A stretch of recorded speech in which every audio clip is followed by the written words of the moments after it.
ಎಲ್ರಿಗೂ ಶುಭ ಮಧ್ಯಾಹ್ನ. ನಾನು ಲಕ್ಷ್ಮೀ ಡ್ಯಾನ್ಸ್ ಭಟ್ ಮಾತಾಡೋದು. ನಮ್ಮೂರು ಹೊನ್ನಾವರದಲ್ಲಿ ಕರ್ಕಿ ಅಂತ ಇರೋದು, ಬೆಂಗಳೂರಿನಲ್ಲಿ. ನಾನಿವತ್ತು ಅಮೂಲ್ ಕನ್ನಡ ಪೇಜ್ಗಾಗಿ ಲೈವ್ ಅಲ್ಲಿ ಸಂಡಿಗೆ ಹುಳಿ ಅಂತ ಮಾಡೋದನ್ನ ತೋರಿಸ್ತಾ ಇದ್ದೀನಿ. ಈ ಅಮೂಲ್ ಪ್ರಾಡಕ್ಟ್ ಅನ್ನ ಇದರಲ್ಲಿ ಅನ್ನಕ್ಕಾಗಿ ಅಮೂಲ್ ಸೋನಾ ಮಸೂರಿಯನ್ನ ಬಳಸಿದ್ದೀನಿ. ಹಾಗೆ ಆರ್ಗ್ಯಾನಿಕ್ ಮೂಂಗ್ ದಾಲ್ ಅಂದ್ರೆ ಹೆಸರುಬೇಳೆ, ಆರ್ಗ್ಯಾನಿಕ್ ತೊಗರಿಬೇಳೆ, ಹಾಗೆ ಅದಕ್ಕಾಗಿ ಪ್ಯೂರ್ ತುಪ್ಪವನ್ನ ಬಳಸಿ ಮಾಡ್ತಾ ಇದ್ದೀನಿ. ಈ ಅಮೂಲ್ ಪ್ರಾಡಕ್ಟ್ ಅನ್ನು ಉಪಯೋಗಿಸಿ ಏನ್ ಮಾಡೋಣ ಅಂತೇಳಿ ನಾನು ಲೈವ್ ಅಲ್ಲಿ ಬಂದ ಅಡುಗೆಗಳನ್ನೆಲ್ಲ ನಮ್ಮ ಅಪಾರ್ಟ್ಮೆಂಟ್ ಗೆಳತಿಯರಿಗೆಲ್ಲ ತೋರಿಸ್ತಾ ಇದ್ದೆ. ಆಗ ಅವರು ರುಚಿಯನ್ನ ನೋಡಿ, ನಾನು ಮಾಡಿದ ಅಡುಗೆಯನ್ನ ಕೆಲವೊಂದೆಲ್ಲ ರುಚಿಯನ್ನ ನೋಡಿ ತುಂಬಾ ಚೆನ್ನಾಗಿದೆ ಅಂತ ಹೇಳ್ತಾ ಇದ್ರು. ಹಾಗೆ ಹೊಸ ರೆಸಿಪಿ ಅಂದ್ರೆ ನನಗೆ ಹೊಸ ರೆಸಿಪಿ, ಆದ್ರೆ ಅವರಲ್ಲಿ ಸಾಂಪ್ರದಾಯಿಕವಾಗಿ ಮಾಡುವಂತಹ ಸಂಡಿಗೆ ಹುಳಿ ಅಥವಾ ಉಂಡೆ ಹುಳಿಯನ್ನ ಮಾಡುವ ವಿಧಾನವನ್ನ ಹೇಳ್ಕೊಟ್ರು. ಅದನ್ನ ನಾನು ಮಾಡಿ ನೋಡಿದಾಗ ಚೆನ್ನಾಗಿತ್ತು. ಅದನ್ನ ನಿಮ್ಮೊಡನೆ ಶೇರ್ ಮಾಡ್ಕೊಳ್ಳೋಣ ಅಂತೇಳಿ ಈ ರೆಸಿಪಿಯನ್ನ ಮಾಡಿ ತೋರಿಸ್ತಾ ಇದ್ದೀನಿ. ಇದಕ್ಕಾಗಿ ಈ ತೊಗರಿಬೇಳೆ ಮತ್ತು ಹೆಸರು ಬೇಳೆಯನ್ನ ನಾನು 2 ಗಂಟೆಗಳ ಕಾಲ ನೆನೆಸಿಟ್ಕೊಂಡಿದ್ದೀನಿ. ನೋಡಿ, ಅದು 2 ಗಂಟೆಗಳಲ್ಲಿ ಕಡಲೆಬೇಳೆ ಎಲ್ಲ ನೆಂದಾಗೆ ಹೆಸರು ಬೇಳೆ ಮತ್ತು ತೊಗರಿಬೇಳೆ ನೆಂದು ಬರುತ್ತೆ. ಇದನ್ನ ಬಳಸಿ ಮಾಡಬೇಕು. ಹಾಗೇನೆ ಮೊದಲಿಗೆ ನಾನಿಲ್ಲಿ ನಂದು 2 ಒಲೆ ಇರೋದ್ರಿಂದ ಮೊದಲಿಗೆ ನಾನು ಮಸಾಲೆಯನ್ನ ಹುರ್ಕೋತೀನಿ. ಇದರ ಮಸಾಲೆಗಾಗಿ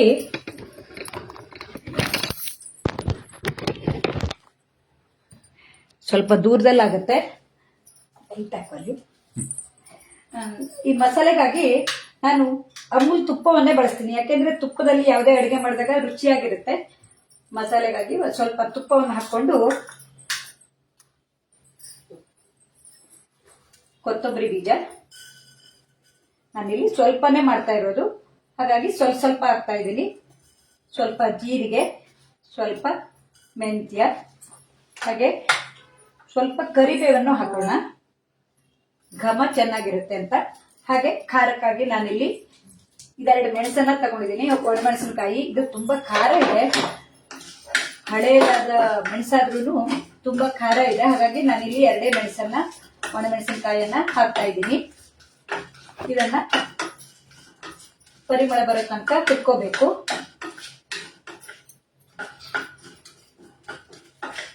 ಹಾಗೇನೆ ಈ ಅಮೂಲ್ ಲೈವ್ ನಾವು ದಿನಾಲು 3-4 ಅಡುಗೆಯನ್ನ ನೋಡ್ತೀವಿ. ಆ ಅಡುಗೆ ಮಾಡುವಾಗ ಗೆಳತಿ ಹೇಮಾ ಅನ್ನೋರು ಮೊನ್ನೆ ಬನ್ಸ್ ಮಾಡಿದ್ರು. ನಮ್ಮನೆಯಲ್ಲೂ ಇವತ್ತು ಬನ್ಸ್ ಆಗಿತ್ತು. ನಾವು ದಿನಾಲು ತಿಂಡಿಗೆ ಯಾವಾಗಲೂ ಬಾಳೆಹಣ್ಣು ತುಂಬಾ ಕಳುತ್ತಾಗಲ್ಲ ಬನ್ಸ್ ಅನ್ನ ಮಾಡಿ ತಿಂತೀವಿ. ಇವತ್ತಿನ ಬೆಳಗಿನ ಉಪಹಾರಕ್ಕಾಗಿ ಈ ಬನ್ಸ್ ಅನ್ನ ಮಾಡಿದ್ದೆ. ಅದರ ಫೀಡ್ಬ್ಯಾಕ್ ಅಂತಲೂ ಹೇಳ್ಬಹುದು.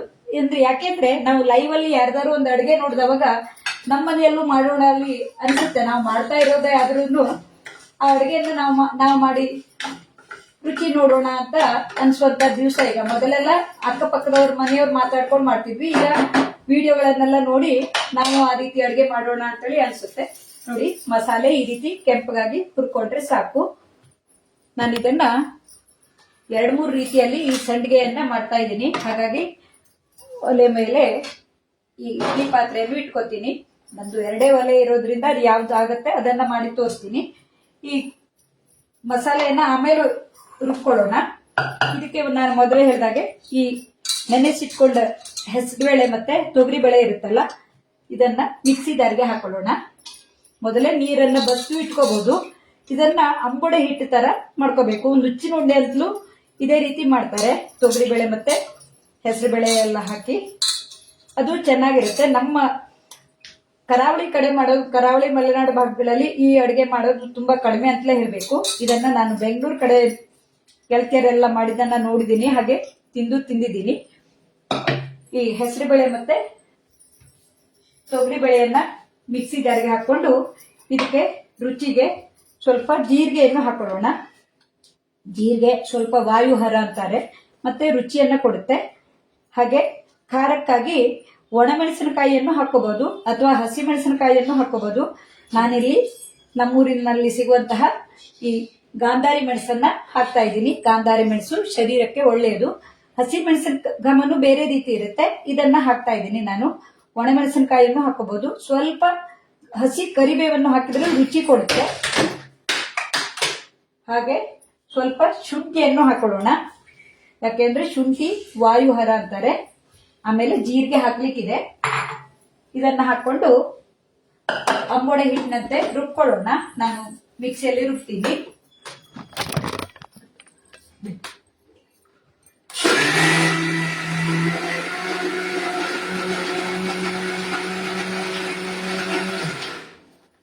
ಜಾಸ್ತಿ ನೀರನ್ನ ಸೇರಿಸದೇನೆ ರುಬ್ಕೊಂಡ್ರೆ ಒಳ್ಳೇದಾಗಿರುತ್ತೆ. ಯಾಕೆಂದ್ರೆ ನಾವು ಅದನ್ನ ಉಂಡೆ ಕಟ್ಟಬೇಕಾಗತ್ತೆ. ನೋಡೋಣ, ಇನ್ನೊಂದು ಸ್ವಲ್ಪ ನೀರು ಸೇರಿಸೋಣ. ಯಾಕೆಂದ್ರೆ ಇದನ್ನ ಉಂಡೆ ಕಟ್ಟೋ ಹದಕ್ಕೆ ಬೇಕಾಗತ್ತೆ.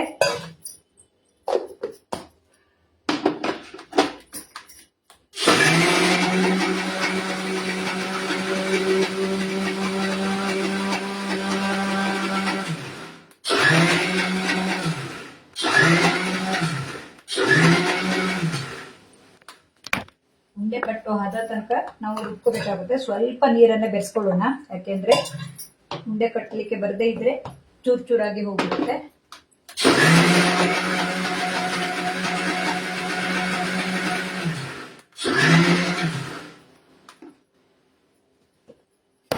ಸಾಕು.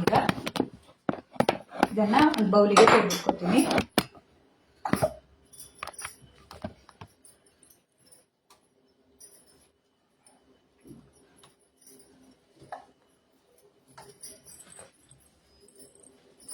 ಸ್ವಲ್ಪ ಇದರಲ್ಲೇ ಇದ್ರೂ ಪರವಾಗಿಲ್ಲ. ಯಾಕೆಂದ್ರೆ ನಾವು ದಪ್ಪನಾಗಿ ಬರೋಕೆ ಸ್ವಲ್ಪ ಈ ರುಬ್ಬಿದ ಕಾಳನ್ನು ಹಾಕ್ಬೇಕಾಗತ್ತೆ. ಹಾಗಾಗಿ ಇದನ್ನ ಹಾಗೆ ಇಟ್ಕೊಳ್ಳೋಣ. ಹಾಗೆ ಇದಕ್ಕೆ ರುಚಿಗೆ ತಕ್ಕಷ್ಟು ಉಪ್ಪನ್ನ ಹಾಕೊಳ್ಳೋಣ.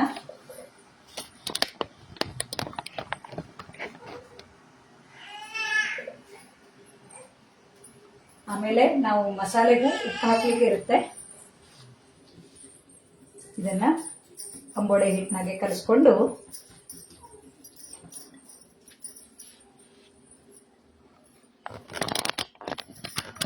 ಸ್ವಲ್ಪ ಕಾಯಿ ತುರಿಯನ್ನು ಸೇರಿಸ್ಕೊಳ್ಳೋಣ.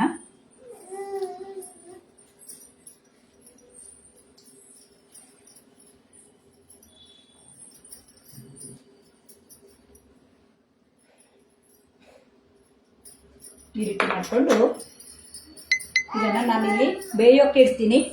ಇದು ಕಾಣ್ತಾ ಇರ್ಬೋದು. ಯಾರ್ಯಾರು ಆನ್ಲೈನ್ ಅಲ್ಲಿ ಬಂದಿದ್ದೀರಾ ಕಾಣಿಸ್ತಾ ಇಲ್ಲ. ಪುಷ್ಪಲತಾ ಅವರು ಬಂದಿದ್ದಾರೆ, ಹಾಗೆ ಚಂದ್ರಕಲಾ ಪತ್ತಾರ್ ಅವರು ಬಂದರೆ. ನಿಮ್ಗೆಲ್ಲ ಧನ್ಯವಾದಗಳು, ನೀವೆಲ್ಲ ನೋಡ್ತಾ ಇದ್ದೀರಂತೆ. ಈಗ ನಾನು ಇದನ್ನ ಪಡ್ಡು ಕಾವಲಿಯಲ್ಲಿ ಇಡಿಸ್ತಾ ಇದ್ದೀನಿ. ಪಡ್ಡು ಕಾವಲಿಯಲ್ಲಿ ಬೇಯಿಸ್ಕೊತೀನಿ. ಇದ್ರ ಬೇಯಿಸೋಕೆ ಎಣ್ಣೆಯಲ್ಲೂ ಕರಿಬಹುದು. ನಾನು ಬೇಯಿಸೋಕೆ ಇಲ್ಲಿ ಸ್ವಲ್ಪ ತುಪ್ಪವನ್ನು ಹಾಕೋತಾ ಇದ್ದೀನಿ.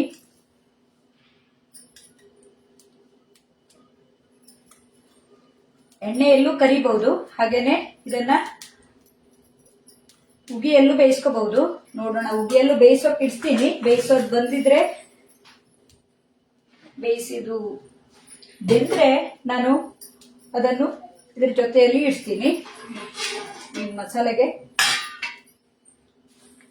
ಇದನ್ನ ನೋಡಿ ಉಂಡೆ ಕಟ್ಟಿ ಈ ಪಡ್ಡು ಕಾವಲಿಯಲ್ಲಿ ಹಾಕ್ತೀನಿ. ಇದನ್ನ ಕರಿದ್ರೂ ಚೆನ್ನಾಗಿರುತ್ತೆ. ಇದಕ್ಕೆ ಸಂಡಿಗೆ ಹುಳಿ ಅಂದ್ರೆ ಸಂಡಿಗೆ ತರ ಇಡ್ತೀವಿ, ಹಾಗೆ ಉಂಡೆ ತರ ಇರ್ತೀವಿ ಅಂತ ಉಂಡೆ ಹುಳಿನೂ ಹೇಳ್ತಾರಂತೆ. ಇದನ್ನ ಹೆಚ್ಚಾಗಿ ಈ ಬೆಂಗಳೂರು ಕಡೆಯಲ್ಲಿ ಮಾಡೋದು ಜಾಸ್ತಿ. ಇದೊಂದು ನನಗೂ ಹೊಸ ರುಚಿಯಾಗಿದ್ದಕ್ಕೆ ನಿಮ್ಮನ್ನು ಇದನ್ನ ಹಚ್ಕೊಳ್ಳೋಣ ಅಂತ ತೋರಿಸ್ತಾ ಇದ್ದೀನಿ. ಪ್ರೊಸೆಸ್ ಸ್ವಲ್ಪ ಜಾಸ್ತಿ ಹೊತ್ತು ಬೇಕಾಗತ್ತೆ, ಇರ್ಲಿ. ಆದ್ರೂ ಯಾರಾದ್ರೂ ಆಮೇಲೆ ನಾವು ಲೈವ್ ಅಲ್ಲಿ ಎಷ್ಟು ತೋರ್ಸೋಕ್ಕಾಗತ್ತ ಅಷ್ಟು ತೋರ್ಸೋಣ ಅಂತೇಳಿ ತೋರಿಸ್ತಾ ಇರುವಂತದ್ದು. ಇದನ್ನ ಉಗಿಯಲ್ಲೂ ಬೇಯಿಸ್ಕೊಂಡ್ರೆ ನಾವು ನುಚ್ಚು ನುಂಡೆ ಮಾಡ್ತೀವಲ್ಲ ಆ ರೀತಿ ಆಗಿರುತ್ತೆ. ನಾವು ಮೆದುವಾಗಿ ಕಲಿಸ್ಕೊಂಡ್ರೆ ಮೆದುವಾಗಿದ್ದು ಇದನ್ನ ಇಲ್ಲಿ ಉಗಿಯಲ್ಲಿ ಬೇಯಿಸೋಕೆ ಇಡ್ತೀನಿ. ಬೆಂದ್ರೆ ನಾನು ಹುಳಿ ಜೊತೆಗೆ ಹಾಕ್ತೀನಿ, ಮಸಾಲೆ ಜೊತೆಗೆ. ಮಸಾಲೆ ರುಬ್ಲಿಕ್ಕಿದೆ, ಅಲ್ಲಿ ತನಕ ಬೆಂದ್ರಂತೂ ಆಯ್ತು. ಹಾಗೇನೆ ಈ ಕಾವಲಿಯಲ್ಲೂ ಪಡ್ಡು ಕಾವಲಿಯಲ್ಲೂ ಇದನ್ನ ಹಾಕಿದೀನಿ. ಸ್ವಲ್ಪ ತುಪ್ಪವನ್ನು ಹಾಕೊಂಡು ಮಾಡಿದ್ರೆ ಘಮ ಜಾಸ್ತಿ ಇರುತ್ತೆ. ಸಣ್ಣ ಉರಿಯಲ್ಲೇ ಬೇಯಿಸ್ಕೊಂಡ್ರೆ ಇದನ್ನ ಹಾಗೇನು ತಿನ್ಬಹುದು, ಅಂಬೋಡೆ ತರ ಅಥವಾ ನುಚ್ಚಿನುಂಡೆ ಅಂತಾರೆ ಅನ್ನಲ್ಲ. ಹಾಗೇನು ಚಟ್ನಿ ಜೊತೆಗೆ ತಿನ್ನೋಕೆ ಚೆನ್ನಾಗಿರುತ್ತೆ. ಇಲ್ಲಾಂದ್ರೆ ನಾವು ಅದನ್ನ ಹುಳಿಯಲ್ಲಿ ಹಾಕೋದು. ಹಾಗೇನೆ ಇದೇ ಮಿಕ್ಸಿ ಜಾರ್ಗೆ ನೋಡಿ, ನಾನು ರುಬ್ಬಿದ್ನಲ್ಲ, ಇದೇ ಮಿಕ್ಸಿ ಜಾರ್ಗೆ ಈ ಮಸಾಲೆ ಆರಿದೆ. ಈಗ ಮಸಾಲೆಯನ್ನ ಹಾಕೊಳ್ಳೋಣ. ಸ್ಪಷ್ಟವಾಗಿ ಕಾಣ್ತಾ ಇದೆಯಲ್ಲೋ ಗೊತ್ತಿಲ್ಲ, ನಾನು ಇವತ್ತು ಯಾರ್ದು ಸಹಾಯ ಇಲ್ದೇನೆ ಮಾಡ್ತಾ ಇದ್ದೀನಿ. ಹಾಗೆ ಒಂದ್ ಸ್ವಲ್ಪ ತೋರಿಸಿದೆ ಇದಕ್ಕೆ ಲೈವ್ ಅಲ್ಲಿ ಬರೋದನ್ನ. ಹಾಗೇನೆ ಬರ್ತಾ ಇದೆ, ಮೊಮ್ಮಗಳಿದ್ದಾಳೆ. ಇದಕ್ಕೆ ಸ್ವಲ್ಪ ಹುಣಸೆ ಹಣ್ಣು ಹಾಕೊಳ್ಳೋಣ. ಈ ಹುಣಸೆ ಹಣ್ಣು ತುಂಬಾ ಹುಳಿ ಇದೆ, ಹಾಗಾಗಿ ನಾನು ಸ್ವಲ್ಪ ಹಾಕ್ತಾ ಇದ್ದೀನಿ. ನಿಮ್ಗೆ ಸ್ವಲ್ಪನೇ ಹಾಕ್ತಾ ಇದ್ದೀನಿ ಅಂತ ಅನ್ಸ್ಬಹುದು. ನೋಡಿ, ಮಸಾಲೆಗೆ ಸ್ವಲ್ಪ ಹುಣಸೆ ಹಣ್ಣು, ಹಾಗೆ ಕಾಯಿ ತುರಿ. ನಾವು ಸಾಂಬಾರನ್ನ ಮಾಡ್ತೀವಲ್ಲ ಅದೇ ರೀತಿ ಕಾಯಿ ತುರಿಯನ್ನ ಹಾಕೋಬೇಕು. ಬೇಳೆ ಬೇಯಿಸಿ ಮಾಡೋ ರುಚಿನೇ ಬೇರೆ, ಈ ರೀತಿ ರುಚಿನೇ ಬೇರೆ. ಈಗ ನಿಜವಾಗಿ ಹೇಳ್ಬೇಕು ಅಂದ್ರೆ ಕೋಫ್ತಾ ಕರಿ ಅಂತ ಈಗ ಮಾಡ್ತಾರಲ್ಲ, ಆ ರೀತಿ ರುಚಿ ಕೊಡುತ್ತೆ. ಆದ್ರೆ ಇದಕ್ಕೆ ಈರುಳ್ಳಿ ಬೆಳ್ಳುಳ್ಳಿಯನ್ನ ಹಾಕಿರೋದಿಲ್ಲ, ಹಾಗಾಗಿ ಇದೇ ಒಂಥರ ಡಿಫ್ರೆಂಟ್ ಆದ ರುಚಿಯಾಗಿರುತ್ತೆ. ಇದಕ್ಕೆ ಸ್ವಲ್ಪ ಅರಿಶಿನ ಪುಡಿಯನ್ನ ಹಾಕೊಳ್ಳೋಣ.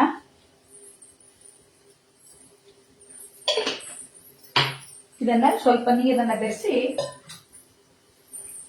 ನಾವು ಈ ಉಂಡೆ ಹುಳಿ ಮಾಡಿದ ರುಬ್ಕೊಂಡಿರ್ತೀವಲ್ಲ ಅದೇ ನೀರನ್ನ ಸೇರಿಸ್ಕೋಬಹುದು. ಇದನ್ನ ವೇಸ್ಟ್ ಮಾಡ್ದಂಗೂ ಇರೋದಿಲ್ಲ, ಮತ್ತೆ ಇದಕ್ಕೆ ನೀರು ಬೇಕಾಗತ್ತಲ್ಲ.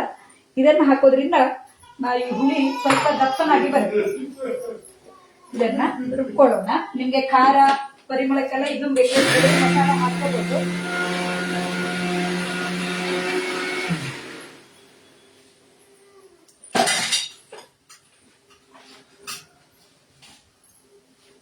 ಇದನ್ನ ಅಲ್ಲಿ ತನಕ ಬೆಂದಿದೆ ನೋಡೋಣ. ನೋಡಿ, ಇದು ಬೆಂದು ಬರ್ತಾ ಇದೆ, ಕಾಣಿಸ್ತಾ ಇರಬಹುದು. ಸಾರಿ, ಇದು ಗಡಿಬಿಡಿಯಲ್ಲಿ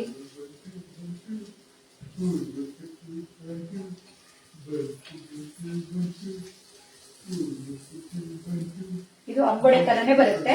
ಕರೆದ್ರೆ ಬೇರೆ ರುಚಿ, ಈ ರೀತಿ ಮಾಡಿದ್ರೆ ಪಡ್ಡು ತರ ಬೇರೆ ರೀತಿ ಇರುತ್ತೆ. ಹಾಗಾಗಿ ಇದಕ್ಕೆ ಉಂಡೆ ಹುಳಿ, ಸಂಡಿಗೆ ಹುಳಿ ಅನ್ನೋದು ಅಂತ ಹೇಳ್ತಾರೆ. ಬೇಗನೆ ಬೆಂದು ಬರುತ್ತೆ. ಇದು ನಾವು ಪಡ್ಡು ಮಾಡ್ತೀವಲ್ಲ ಅದೇ ರೀತಿ ಇರುತ್ತೆ. ಇದು ತುಪ್ಪದ ಘಮ ಇರೋದ್ರಿಂದ ನಾನು ತುಪ್ಪ ಹಾಕಿ ಬೇಯಿಸಿದ್ದೀನಿ. ತುಪ್ಪ ಬೇಡ ಅನ್ನೋರು ಎಣ್ಣೆಯಲ್ಲೂ ಬೇಯಿಸ್ಕೋಬಹುದು. ನಾನು ಅಮೂಲ್ ತುಪ್ಪ ಇತ್ತಲ್ವಾ, ಹೇಗೋ ಅಮೂಲ್ ತುಪ್ಪವನ್ನ ಬಳಸಿ ಮಾಡ್ತಾ ಇದ್ದೀನಿ. ಈಗ ಮಸಾಲೆಯನ್ನ ರುಬ್ತಾ ಇದ್ದೀನಿ.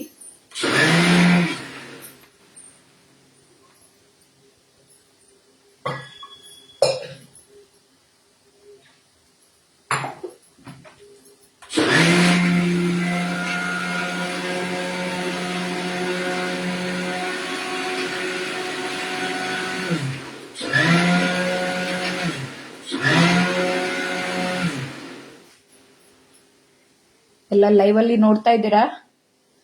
What A coincidence, today we are prepared buns for the breakfast ಅಂತೆಲ್ಲ ಬರ್ತಿದ್ದಾರೆ. ಹೌದು, ಪುಷ್ಪಲತಾ ಅವರು ಬನ್ಸ್ ಮಾಡಿದ್ದಾರೆ. ಅದೇ ಬನ್ಸ್ ಅದನ್ನಲ್ಲ, ಅದು ಯಾವುದೇ ಒಂದು ಅಡುಗೆಯನ್ನ ನಾವು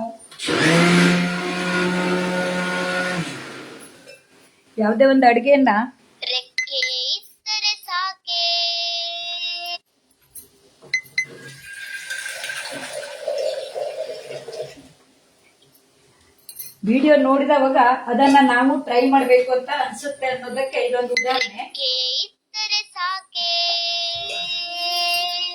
ಫೋನ್ ಬರ್ತಾ ಇದೆ.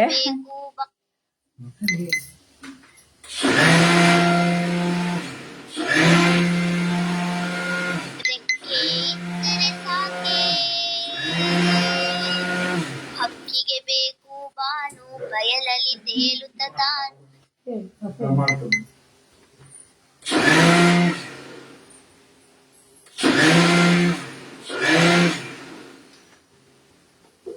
ಮಸಾಲೆ ರುಬ್ಬಿ ಆಗಿದೆ. ಈಗ ಇದು ಬೇಯ್ತಾ ಇದೆ. ಬೆಂದ ಮೇಲೆ ನಾನು ಈ ಮಸಾಲೆಯನ್ನ ಕುದಿಸೋಕೆ ಇಡ್ತೀನಿ. ಇದು ಬೇಯ್ತಾ ಇದೆ. ಇದು ಪಡ್ಡು ತರನೇ ಆಗಿರೋದಕ್ಕೆ ಬೇಗನೆ ಬೆಂದು ಬರುತ್ತೆ.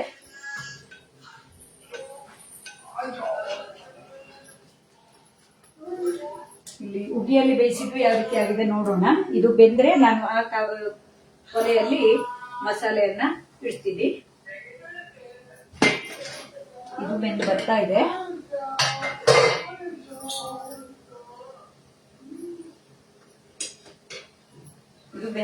ಇದೆ. ಇದನ್ನ ಇಳಿಸ್ಬಿಟ್ಟು ಈಗ ಮಸಾಲೆಯನ್ನ ಕುದಿಸೋಕೆ ಇಡ್ತೀನಿ. ಗ್ಯಾಸ್ ಉರಿತಾ ಇದೆ. ಈಗ ಗ್ಯಾಸ್ ಅನ್ನ ವೇಸ್ಟ್ ಮಾಡುವಂತ ದಿವಸ ಆದ್ರೆ ನನಗಿವತ್ತು ನಾನು ಒಬ್ಬಳೇ ಇರೋದ್ರಿಂದ ಅಳಿಯ ಇದ್ದಾನೆ, ಮಗಳನ್ನ ಇಟ್ಕೊಂಡಿದ್ದಾನೆ. ಹಾಗಾಗಿ ಎಲ್ಲಾ ಕಡೆ ಮಾಡ್ತಾ ಇರೋದಕ್ಕೆ ಸ್ವಲ್ಪ ಗಡಿಬಿಡಿ ಆಗ್ತಾ ಇತ್ತು. ನೋಡಿ, ಈಗ ಮಸಾಲೆಯನ್ನ ಇದೇ ಕಾವಲಿಗೆ ಹಾಕೋತೀವಿ. ನೋಡಿ, ನಾನು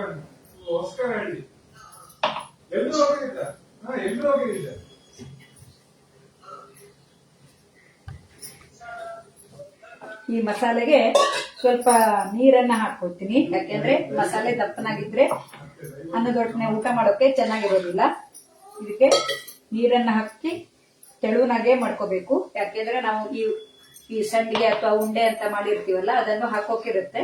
ಹಾಗಾಗಿ ಸ್ವಲ್ಪ ಮಸಾಲೆ ತೆಳ್ಳಗಿರ್ಲಿ. ನೋಡಿ, ನಾನು ಹಾಕಿರುವಂತಹ ಒಣಮೆಣಸಿನಕಾಯಿಗೆ ಬಣ್ಣ ಬರ್ತಾ ಇಲ್ಲ, ಹಳದಿ ಬಣ್ಣ ಬಂದಿದೆ. ಕೆಂಪು ಮೆಣಸಿನಕಾಯಿ ಆದ್ರೆ ಇನ್ನೂ ಚೆನ್ನಾಗಿ ಬಣ್ಣ ಬರುತ್ತೆ. ಇದನ್ನ ಸ್ವಲ್ಪ ತೆಳುನಾಗೆ ಇಟ್ಕೊಂಡು ಕುದಿಸ್ಬೇಕು. ಚೆನ್ನಾಗಿ ಉಪ್ಪು, ಸ್ವಲ್ಪ ಸಿಹಿನೂ ಹಾಕ್ಬೇಕಾಗತ್ತೆ. ಅದನ್ನ ಹಾಕಿ ಕುದಿದ ನಂತರನೇ ನಾವು ಆಮೇಲೆ ಲಾಸ್ಟ್ ಅಲ್ಲಿ ಉಂಡೆಯನ್ನ ಹಾಕ್ಬೇಕು. ಹೇಮಲತಾ ಅವರು ನೋಡ್ತಾ ಇದ್ದಾರೆ.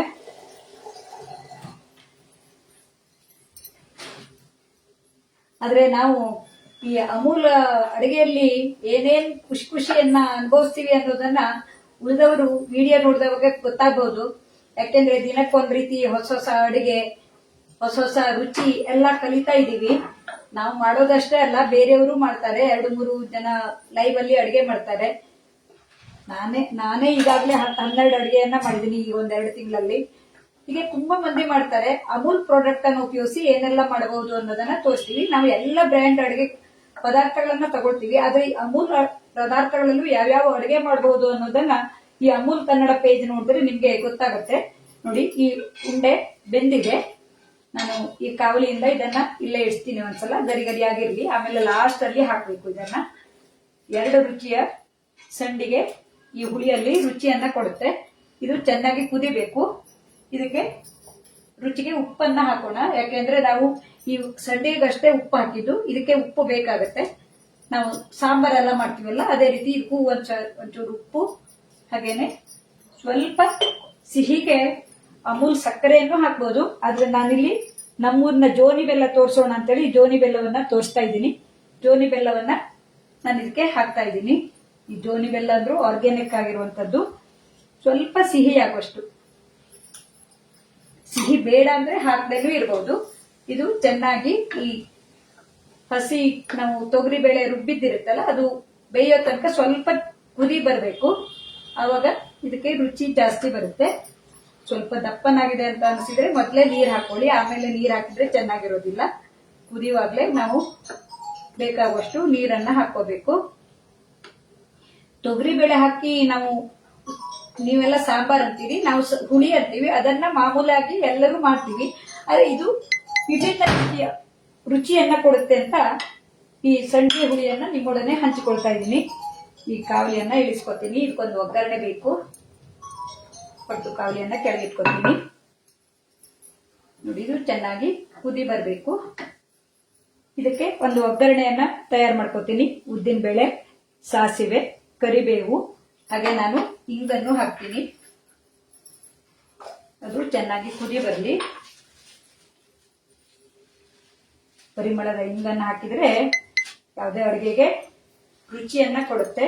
ಇಂಗು ತೆಂಗು ಇದ್ರೆ ಮಂಗನು ಅಡುಗೆ ಮಾಡ್ತಾರೆ ಅಂತ ಹೇಳೋದು.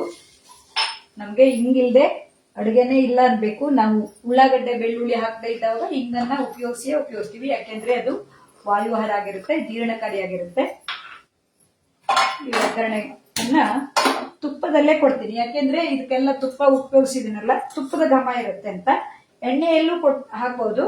ನಾನು ಇವತ್ತು ತುಪ್ಪದ ಉಪಯೋಗಿಸಿ ಮಾಡ್ತಾ ಇದ್ದೀನಿ.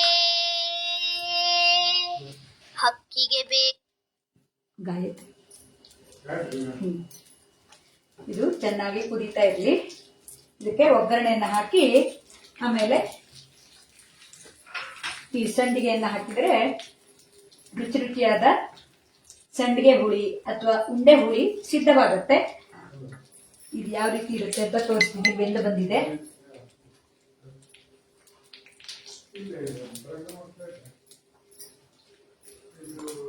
ನೋಡಿ, ಅಂಬೋಡೆ ತರನೇ ಇದೆ.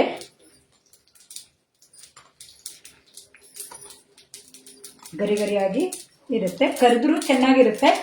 ಕರಿಯೋ ಬದಲಿಗೆ ನಾನು ಇದನ್ನ ಮಾಡಿದ್ದೀನಿ. ಕರಿಯೋಕ್ಕೂ ಕಾವಲಿ ಇದೆ. ಅದೇ ಒಂದೇ ಒಲೆ ಆಗಿರೋದ್ರಿಂದ ಇದನ್ನ ಕರಿಯೋಕೆ ಆಗ್ತಾ ಇಲ್ಲ. ಈ ಒಗ್ಗರಣೆಯನ್ನ ಇದಕ್ಕೆ ಹಾಕೋತೀನಿ.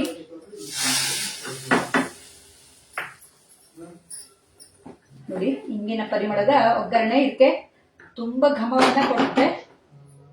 ಇದು ಚೆನ್ನಾಗಿ ಕುದೀತಾ ಇರುವಾಗ ನಾವು ಈ ಉಂಡೆಯನ್ನ ಹಾಕಬೇಕು.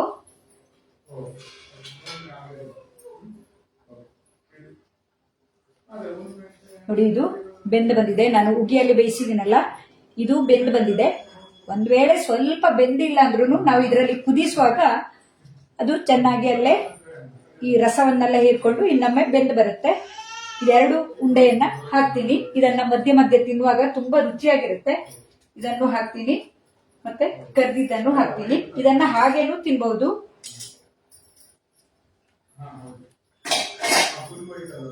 ಹಾಗೆ ಇದನ್ನು ಹಾಕ್ತೀನಿ. ಇದನ್ನ ಹಾಗೆ ತಿನ್ನೋಕ್ಕೂ ಆಗತ್ತೆ ಅಂತ ಇದು ಕೊನೆಯಲ್ಲಿ ಹಾಕಿ ಇದನ್ನ ಉರಿಯನ್ನ ಆರಿಸಿದ್ರೆ ಅನ್ನ ಊಟ ಮಾಡೋ ಹೊತ್ತಿಗೆ ಈ ರಸವನ್ನೆಲ್ಲ ಹೀರ್ಕೊಂಡಿರುತ್ತೆ. ಮೊದಲೇ ಹೇಳಿದಾಗೆ ಇದು ಕೋಫ್ತಾ ಕರಿ ಮಾಡ್ತೀವಲ್ಲ, ಈರುಳ್ಳಿ ಬೆಳ್ಳುಳ್ಳಿ ಹಾಕಿ, ಈರುಳ್ಳಿ ಬೆಳ್ಳುಳ್ಳಿ ಇಲ್ಲದೆ ಮಾಡುವಂತಹ ಸಂಡಿಗೆ ಹುಳಿ ಆಗಿದೆ ಇದು.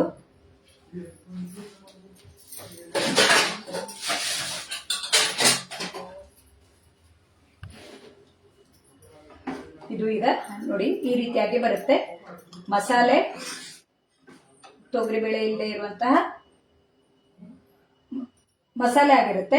ಆದ್ರೆ ಈ ತೊಗರಿಬೇಳೆ ಹಾಕಿರುವಂತಹ ನೀವು ಒಮ್ಮೆ ಮಾಡಿ ನೋಡಿ ತಿನ್ಬಹುದು.